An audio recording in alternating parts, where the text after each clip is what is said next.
উপস্থিত সাংবাদিক ভাই ও বোনেরা, আসসালামু আলাইকুম। আমাদের এখানে আজকে বাংলাদেশ জাতীয়তাবাদী দলের চেয়ারপারসন দেশনেত্রী বেগম খালেদা জিয়া, ওনাকে সাথে সৌজন্য সাক্ষাতের জন্য সৌদি আরব অর্থাৎ কিংডম অফ সৌদি আরবিয়ার যে অ্যাম্বাসেডার জনাব ইসা ইউসুফ দুহাইলিয়া, উনি আজকে এসেছিলেন।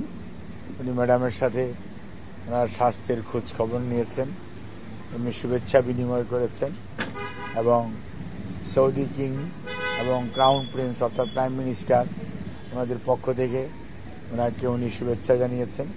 ম্যাডামও প্রতি উত্তরে ওনার পক্ষ থেকে তাদেরকে সালাম এবং শুভেচ্ছা পৌঁছে দেওয়ার জন্য মাননীয় রাষ্ট্রদূতকে অনুরোধ করেছেন এবং রাষ্ট্রদূত ম্যাডামের শারীরিক বিষয়, ওনার শারীরিক সুস্থতা এবং ওনার চিকিৎসার ব্যাপারে খোঁজখবর নিয়েছেন, কবে নাগাদ যাবেন সেটাও, এবং ওনাকে সৌদি আরবে যাওয়ার সময় অথবা আসার সময় চিকিৎসা করে উমরা করার জন্য ওনাকে আমন্ত্রণ জানিয়েছেন।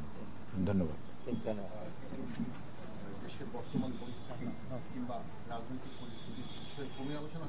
এগুলি এখানে ওনার সাথে সৌজন্য সাক্ষাতের জন্য ওনারা এসেছিলেন এবং উনি এসেছিলেন এবং ওনার যে অবস্থা আপনারা 21 তারিখেও দেখেছেন। ম্যাডাম অ্যাকচুয়ালি দেশের সার্বিক পরিস্থিতির উপর উনি এই মুহূর্তে কোনো কমেন্ট করেন নাই।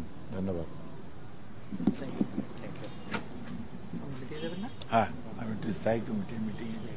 আমার গাড়ি